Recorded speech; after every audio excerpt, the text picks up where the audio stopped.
I think that no one has objection to this. It is a thematic webinar which try to discuss methodologies and tools to quantify the benefits and the split incentive problems. I would like to thank you for your participation. This thematic webinar is organized within the framework of ENPOR project. The objective of ENPOR project is to modify, to improve existing policies in order to combat energy poverty in the private rented buildings. So the objective is twofold, and to combat energy poverty and to address the split incentive problem, which as proposed within Energy Efficiency Directive.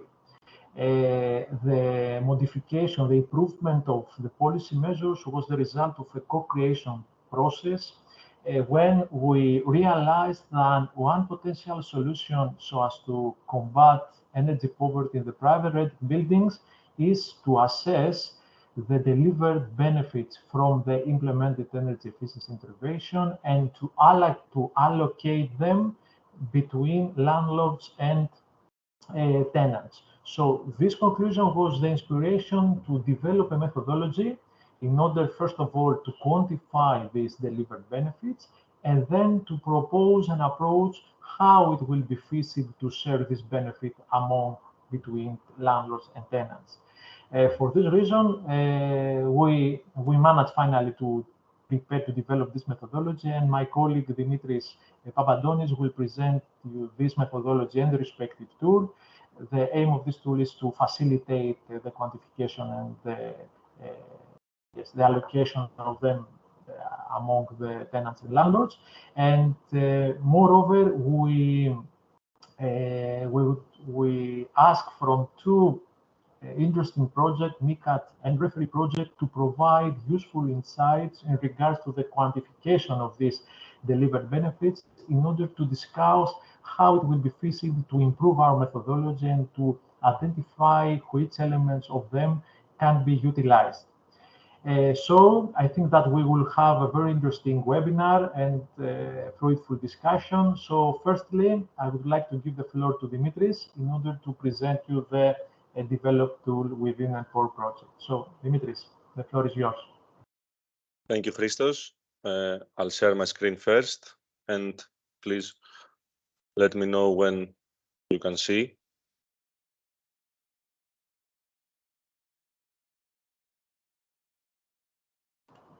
Okay, yes, we can see. Is it okay? Yes, yes, perfect. Okay, thank you. Thank you, Christos, for the introduction. As Christos mentioned, my name is Dimitris Papantonis. I am researcher at the Technical Economics of Energy Systems Laboratory at the University of Piraeus in Greece. I've been involved in the ENPOR project from its beginning, and today I'm about to present you the methodology and the tool that Christos mentioned, which has the split incentives quantification tool, which has been developed in the context of the ENPOR project.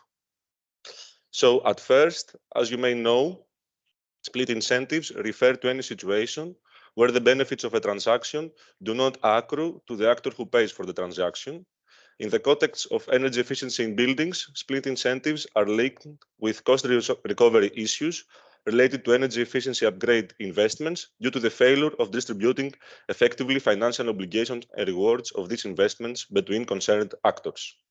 Especially when it comes to the private rented sector, existing literature identifies split incentives among landlords and tenants as one of the main barriers when aiming to implement energy efficiency policies and tackle energy poverty. So, in this context, ENPOR has tried to do many things and many activities, as Christos mentioned. One of its activities is to address this gap, to address split incentives with the development of a split incentives quantification tool. So the main objective of the tool is to identify the share of the triggered benefits from the implementation of energy efficiency interventions between landlords and tenants in order to quantify the appropriate allocation of costs or subsidy rates for both sides toward towards specific renovation scenarios in the countries that ENPOR is involved in, i.e. Austria, Croatia, Estonia, Germany, Greece, Italy, and the Netherlands. So, to achieve this and quantify this share of benefits between landlords and tenants towards the implementation of energy efficiency intervention, the tool's methodological background is based on three main pillars. The first one is the quantification of the energy savings for the case under study. The second is the quantification of the positive externalities related to the energy efficiency intervention. And the third is the estimation of increase in rental price due to both sides' benefits.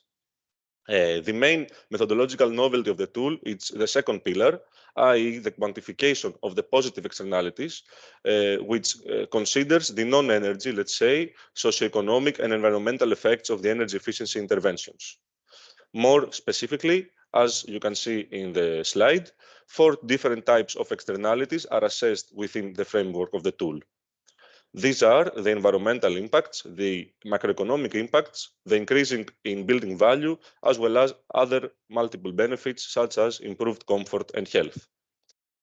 Considering that the first two impacts, the environmental and the macroeconomic ones, are considered to be equally split among landlords and tenants because they provide wider societal benefits. We only focus on the other two externalities, the increasing in building value, which benefits landlords, and the multiple benefits, such as the improved comfort and health, which solely benefits tenants.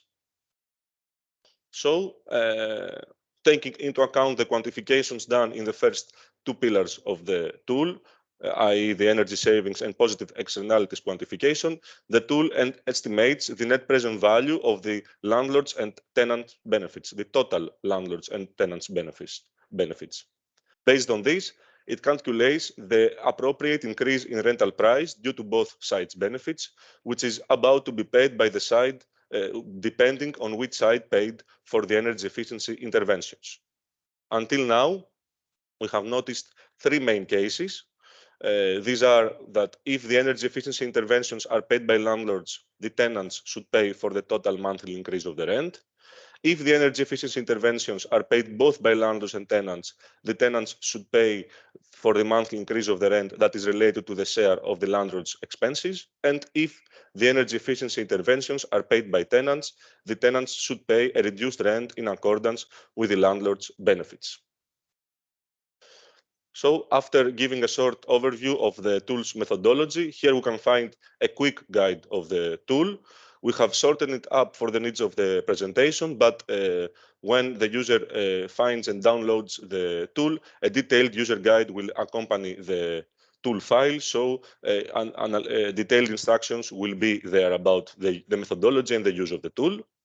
At a glance, these are the 4 basic steps for the use of the tool, which will be presented here through a video, a navigation video of the tool in the upcoming slide. So more details can be found in the next slide. So here we can see the context of the tool.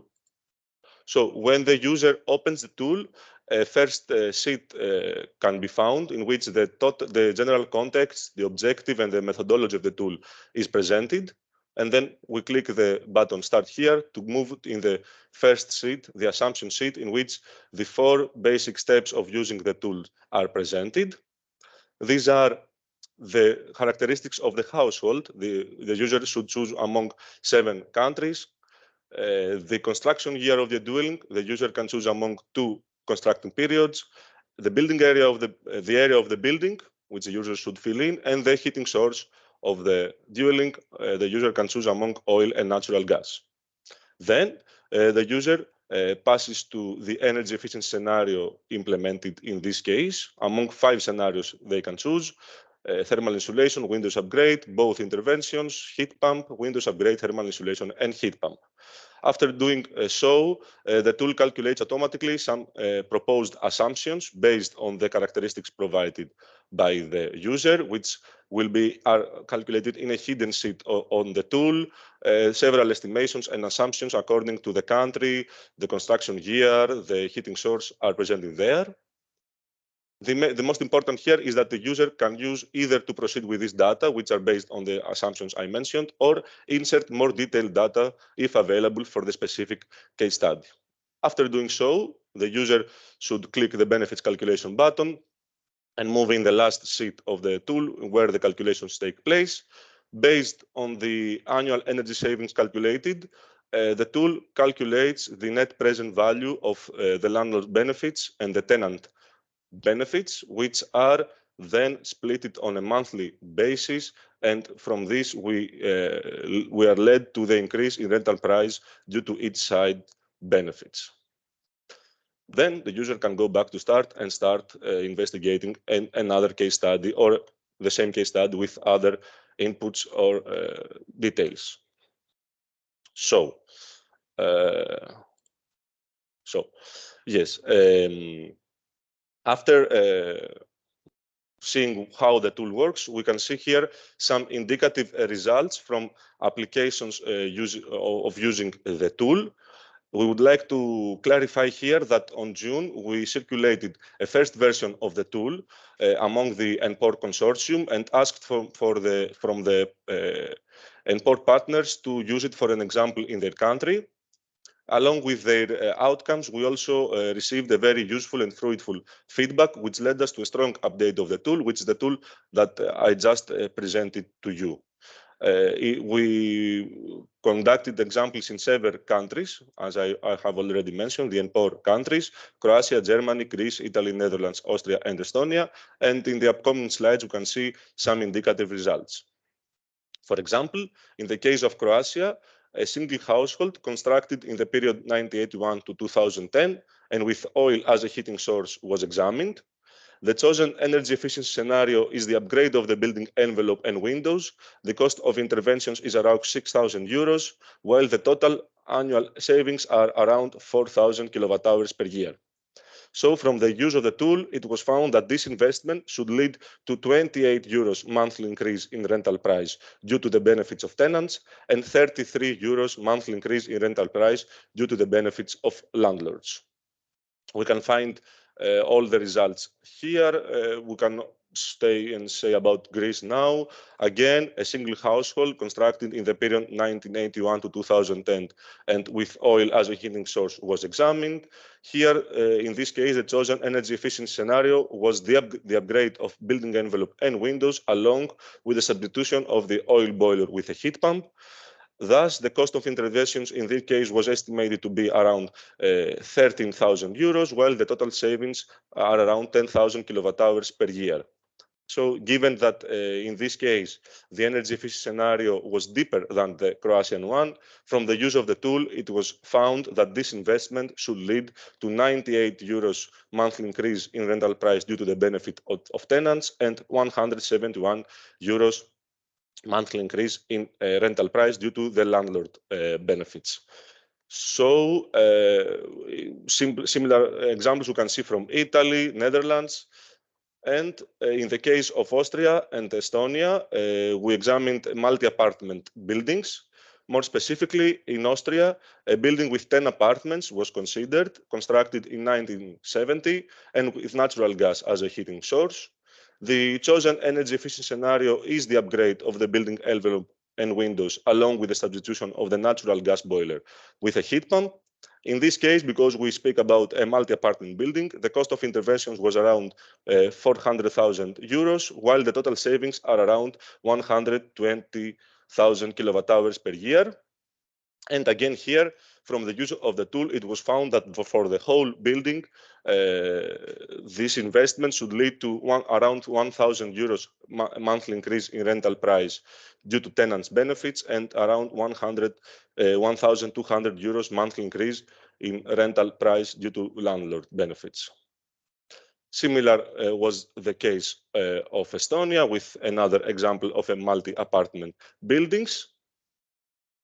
And just to close my short presentation, I'd like to clarify that these were just some indicative examples of the use of the tool in many different contexts and situations.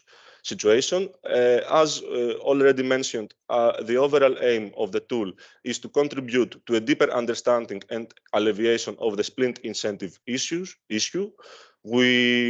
By providing specific quantifications of the issue in a simple way, because this issue is a very significant barrier when implementing energy efficiency measures. By doing so, we aim to support relevant actors and thus contribute as a project to the necessary uptake of the energy efficiency investments and the corresponding alleviation of energy poverty in the private energy sector, a sector highly exposed to the phenomenon of energy poverty. So this is from me at this point. Thank you very much. And of course, I'm willing to discuss or respond to your questions later. Thank you, Dimitris, for this interesting presentation. As you said, the aim of this tool is to provide a coherent and standardized tool in order to quantify all these benefits.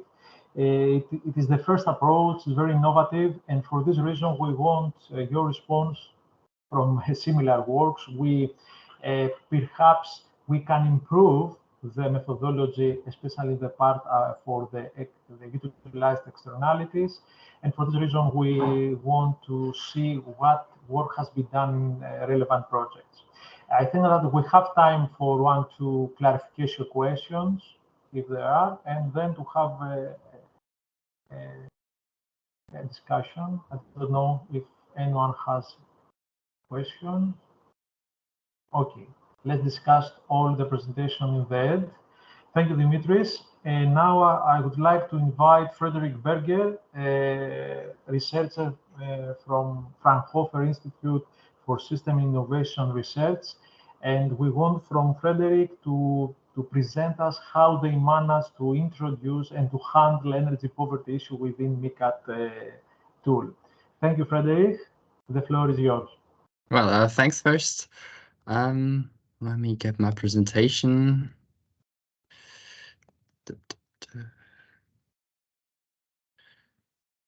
Right.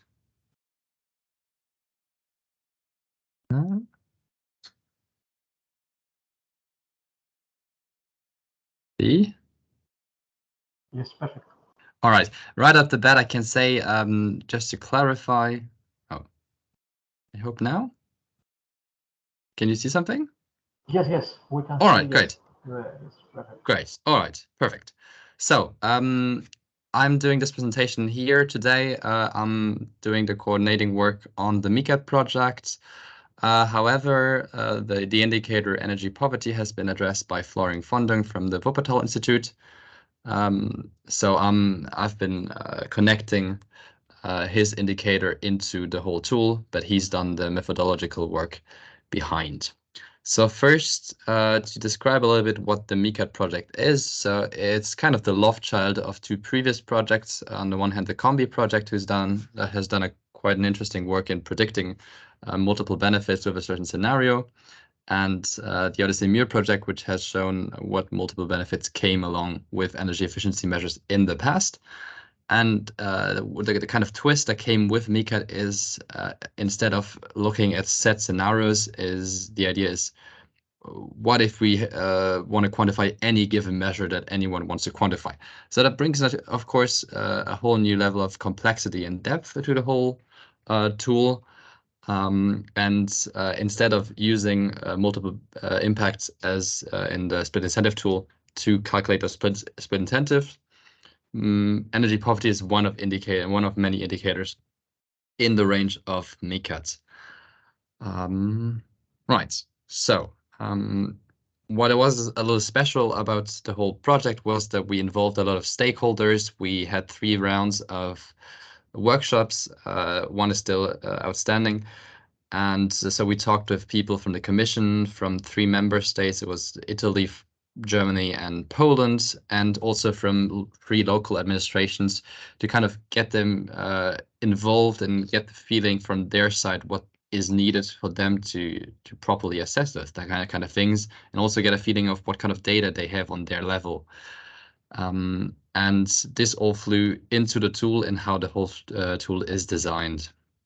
Now, there's more than me in this project. So Fraunhofer ISI is doing the coordination with Barbara Schloman as project leader, but there's also Wuppertal Institute doing a couple of indicators in the cost-benefit analysis.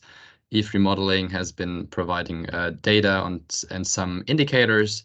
IASA has also done their work with air pollution indicators mainly.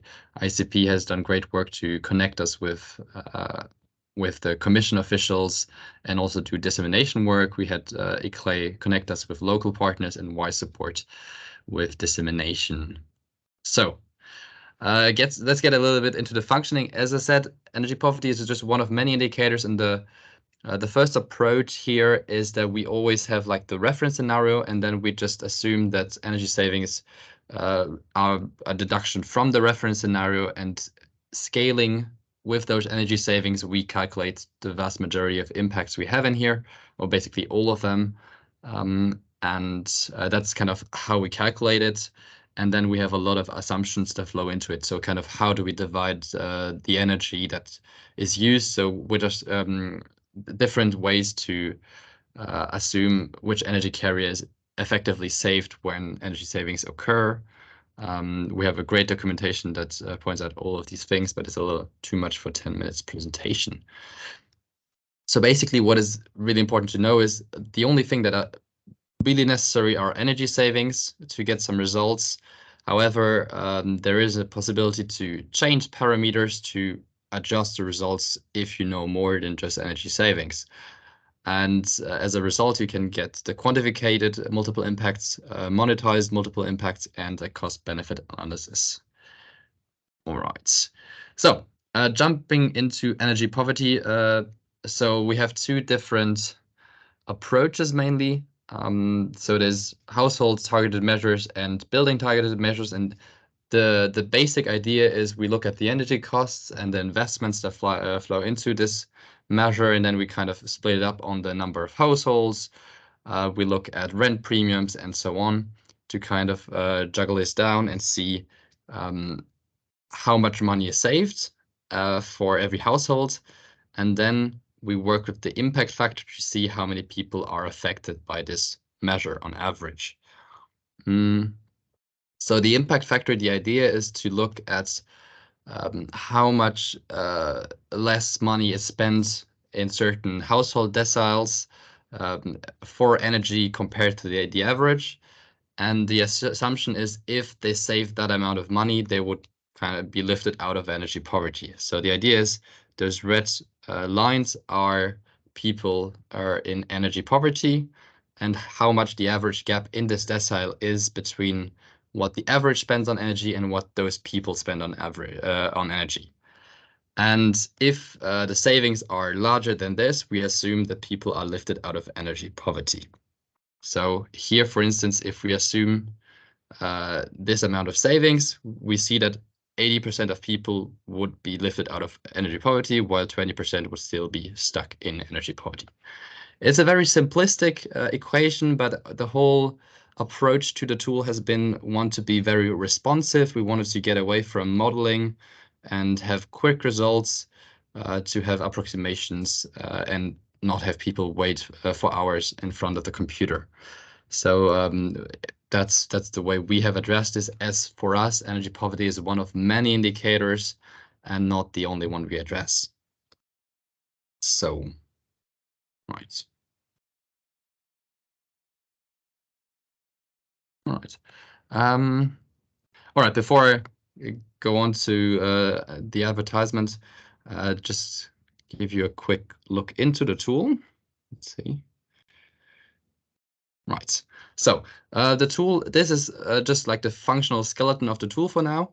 We're having developers overhaul the look of it to improve the look and feel, to make it look, kind of state of the art and up to date. And basically, this is just functional but the look will be improved, but it works. So that's what we're working with right now. And the idea is just that you specify the measure, the sector and improvement action that you're working with. And then you specify the energy savings that you assume in certain years. And then the tool spits out a result. All right, let's see. So here we have energy poverty. And on the right, you have a description which kind of describes in short words how this is calculated and what the assumptions out of this would be. So if you were to save these amounts of kiloton oil equivalent in Belgium over the years to come, you would assume you could lift quite a few people out of energy poverty. Now, we of course have a lot of further benefits in this tool. So using the MICAT tool just for the energy poverty is like buying a Swiss Army knife for the toothpick, but I think it still gives you a good approximation of energy poverty and the effects energy efficiency can have on energy poverty. And as such, yeah, if you don't have a lot of numbers and figures, give you a quick value to work with. So before I give back the floor, I would like to do some short advertisement because our dissemination department asked me to. So we do have an event, and I'd be surprised if no one else was involved there. We do have an event in end of October. Right, yeah, Marine was kind enough to do the advertisement as well, and will be present and showing results from our projects and also kind of key learnings we achieved in this. So here it is, but Marine was kind enough to send the link as well. Right, so if you haven't had enough, great. Thank you. Thank you, Frederick. Yes, MICAT tool is a very interesting tool and obviously facilitate the design of policies. I have a question. My question is, in our tool, we identify 4 different categories of externalities. If you remember, environmental one, microeconomic, multi-benefits, and the increase of the building value. Due to the fact that you have a vast variety of different benefits, externalities, do you believe that we can use some one of them? Do you have any, let's say, unitary coefficients as to be used? The idea is to enhance our framework and to introduce potential externalities that have been omitted. Right. So the question is it possible to use our results in your tool? Right? No. The first question is if we have neglect some type of externalities that must be utilized in our methodology. And the second part of the question is if, yes, you have some unitary coefficient that can be used in our tool, because the rationale is similar. We estimate the savings and we use a unitary coefficient for the examined externality in order to quantify in the monetized term this externality. Right. So first of all, I guess your environmental externalities just are bundling a lot of externalities that are differentiated in ours. So we'll look at them differently and we'll see the results for CO2, the results for air pollution. We'll see the results for things like the renewable shares and all these things. So you'll see the single results instead of having them bundled. So I maybe will have 1 or 2 indicators more, but I wouldn't be that strict. And those are sometimes a little, let's say, fringe benefits. So not like really core one where it can be contested whether it's really relevant to take them into account or not. But since we are just providing them as a general and people can select which ones they want,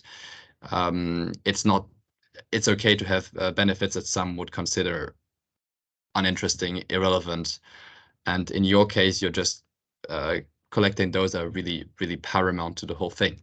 Now, concerning the coefficients, once again, as we have very differentiated indicators, for some we do have coefficients and it's just a simple multiplication But for instance, for energy poverty, it's not like it's not a single coefficient. It's a quite complex calculation with a lot of if statements and so on. So it depends. So some have, some don't. But as soon as the tool is out, it's open source, so you'll be free to roam across our database and extract the values you like. Okay, thank you very much. Obviously, No we will look for potential synergies. Thank you very much. And let's continue with the final presentation. I would like to invite Stefano Faveri, researcher at Innova, in order to present a similar assessment tool, which was developed in the referee project. So, Stefano, the floor is yours. Okay, thank you. Sorry, but the webcam does not work. I don't know why. No problem. But I start. Okay, I start now immediately with my presentation. Okay. Yes, fine. This presentation regards the referee projects.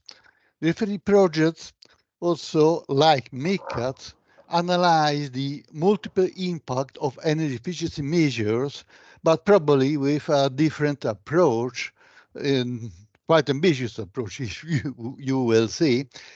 And moreover, does not address directly energy poverty, but can be seen as a complementary support tool to the energy poverty analysis. I think you will see. Okay, let's go on. Okay. Referee start in 2020, will finish in 2024, March 2024, but probably the project extension will be prolonged because we are still in testing phase. The project is probably more ambitious on what we estimated at the beginning, and probably we will finish by April, May of next year. So referees is one of the projects that concern the analysis of the externalities, as you said, or the multiple benefit of energy efficiency measures and packages. It's not deliver inside the reliable information, these multiple benefits, and offer at the same time, we hope this, and user-friendly tool to analyze these benefits. More in particular, the objective of these projects are to analyze and quantify energy and non-energy impacts of energy efficiency instruments. We also provide energy savings and environmental impacts. The aim of the tool we are developing, we are now in a testing phase, support the decision makers to provide the cost-benefit analysis. We do not provide directly cost-benefit analysis, but we think we provide useful information to carry out this analysis in order to increase the cost effectiveness of energy efficiency investment. It is a very important aspect of what we are doing. And so the final aim to facilitate the so-called transition of energy efficiency from hidden fuels to first fuels, as stated by the recast of the Energy Efficiency Directive. Also, we have three main activities, so the design implementation of this tool, the involvement of stakeholders from the beginning in order to have a co-creation activity, and also we will carry out now case studies focused to this aim. And finally, a set of focused dissemination communication action that we start especially in the next year in order to let the stakeholder community to know our tool. Now, some slide to the tool, the design, how it works. I will not show you the input module, but they are quite similar to the ENPOR as I saw. This is quite similar to it. So first of all, we provide this multiple benefit at both national and local level, as MICAT also does. At the national level, the impact of energy efficiency is made by using a set of models developed by Cambridge Econometrics at macroeconomic level. Our ambition is to link the macroeconomic level with microeconomic level. The suite of macroeconomic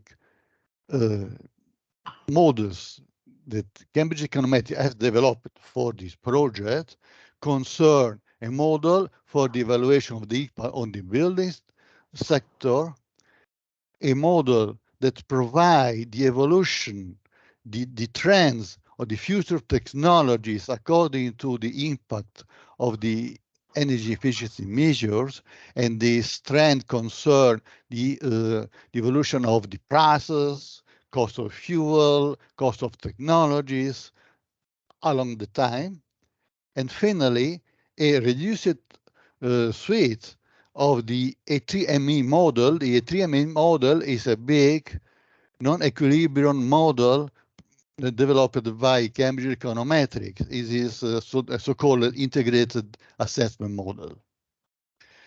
So the integration of these three models provide finally the output for the of the tool and provide the non-energy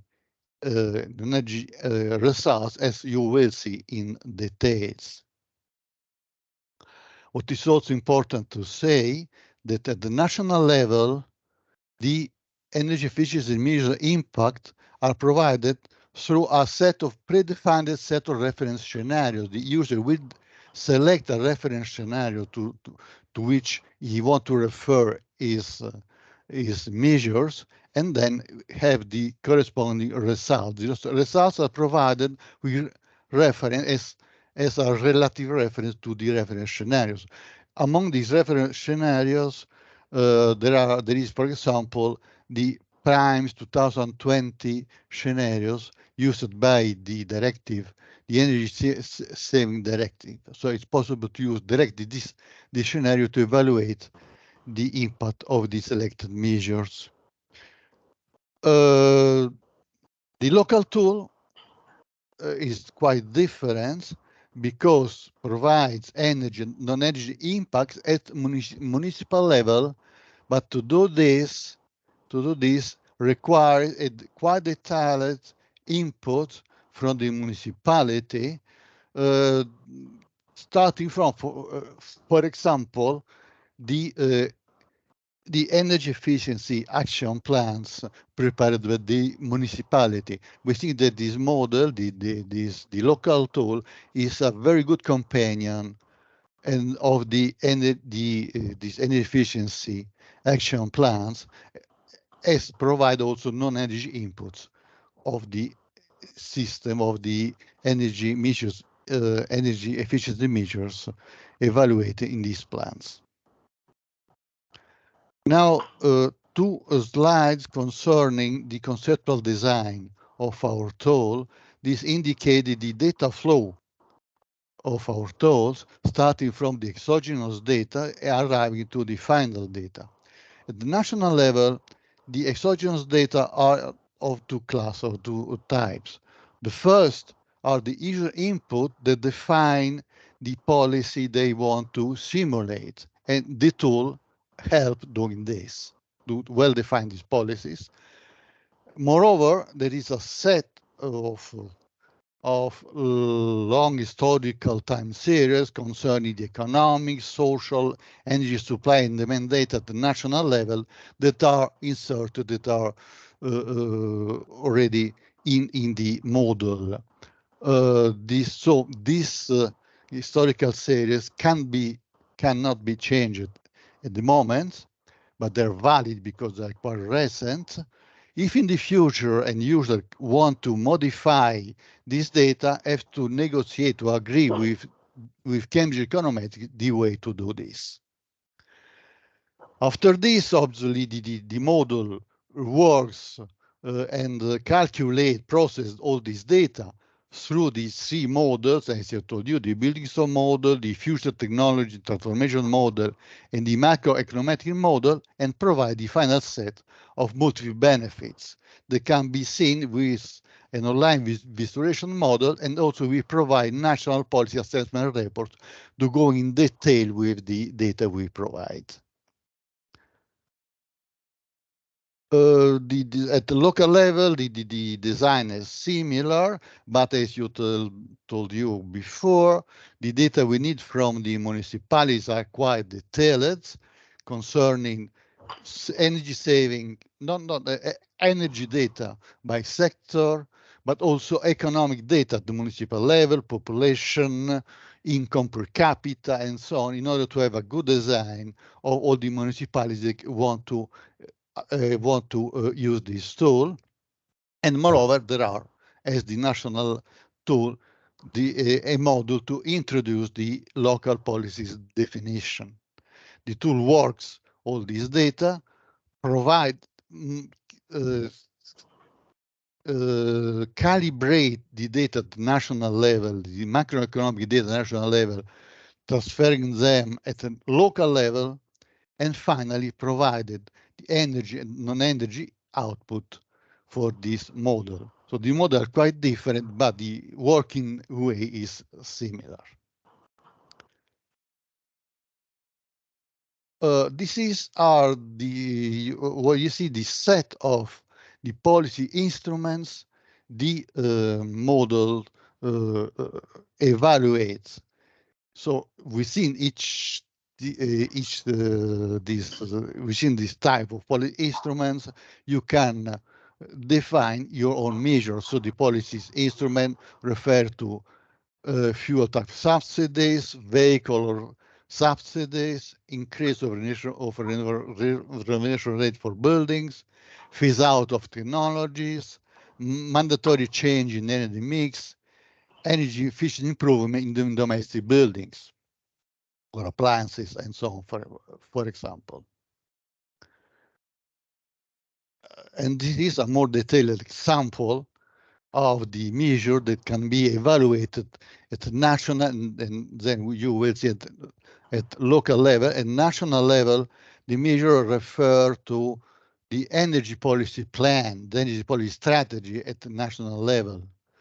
They also include energy efficiency, but also include the policy concerning fuel, concerning technologies for all the sectors, the building, domestic heating, power sector, industrial heating, passenger and road transport, and freight transport.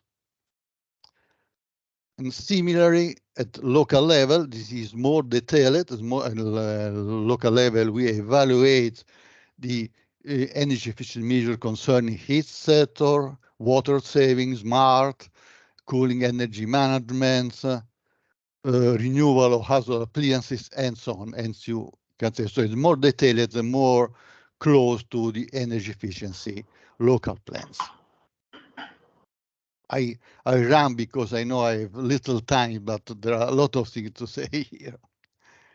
No problem. So which are now the main output? This, I think, is important. At local level, we provide a set of indicators classified in 5 impact areas: industrial productivity, socioeconomic development, air quality, well-being, and environment and climate. For each of them, you see there's a detail of the indicator. For example, for industrial productivity, gross value added, energy intensity, energy cost impact, labor productivity, and so on. For socioeconomic, employment, the GDP trends, demand for skill type of occupation, demand for skill at labor level, and so on and so on. So this set of indicators is quite detailed. Obviously, the indicator will not provide for all the energy efficiency measures. They depend on the type of measure to be analyzed, but this is the set of indicators that we can provide.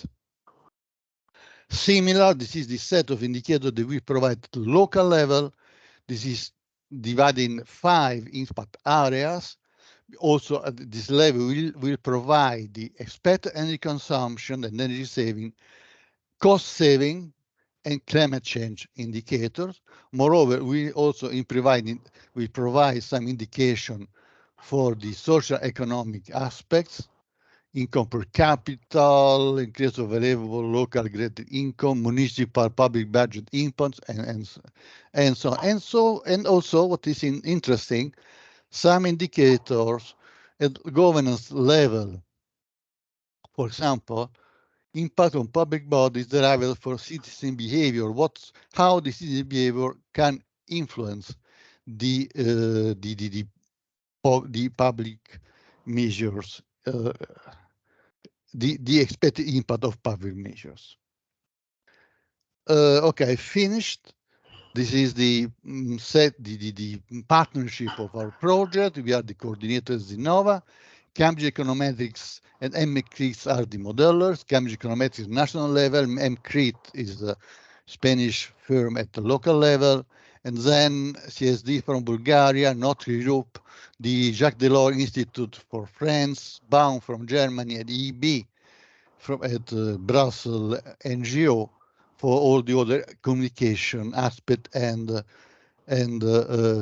connection with the stakeholders. Thank you. This is my email. You will have obviously this slide. All you are invited also to use this model when it will be ready, probably by November this year. Thank you very much. Thank you very much, Stefano. It's a very interesting and detailed presentation. Yes, your tool is very interesting. It's used a different approach than MICAT, but they have it has the same target, let's say.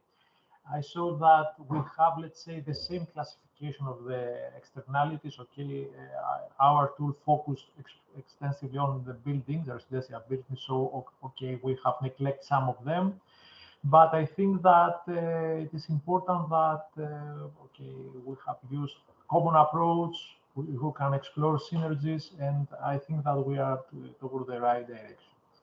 Okay, we have almost 10 minutes for questions, discussion. Thank you very much, Stefano. I would like to close. I don't know how to do this. No, don't worry. It was very useful information. No, okay, no, but yes. No, but would like to close. Okay. Yes. You can click on share, stop sharing next to the button to leave, the red button. Okay. Fine. Fine. Thanks, Marie. Okay, so we have time for questions. Please feel free to ask whatever you want our participants. I think all the presentations were very interesting, inspiring, and I think useful insights were obtained.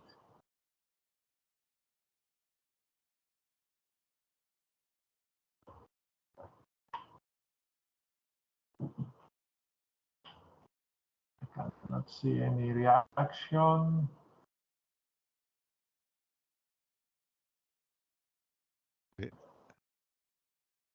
So I think that everything was clear.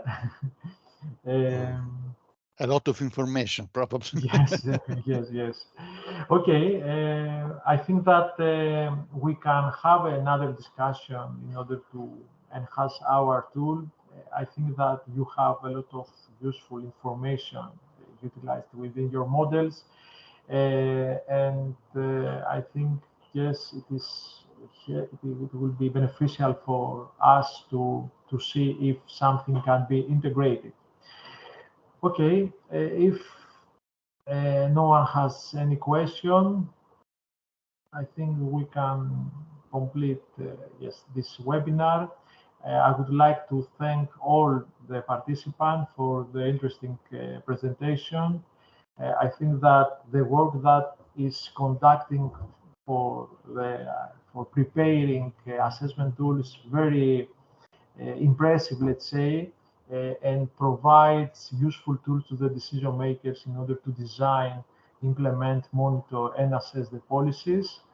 There is plenty of information, and it is very important for me to standardize, to homogenize all these approaches, all these utilized values, in order to have a common, coherent, and transparent, let's say, a framework. All this work is very useful and critical now when, according to the new ED directive, we have to apply a framework for energy efficiency first principle. The utilization of externalities and the conduction of cost-benefit analysis is essential for the application of this principle. And I think that all this produced knowledge from the European project must be combined, synthesized in order to have all this coherent and common methodology. Thank you very much. I think that we will have again the opportunity to discuss your models, your results, and to see how to proceed. Thank you very much. And I hope to see you in the next event that will be organized by ENPOR project. Thank you very much. Thank you to you. Hey.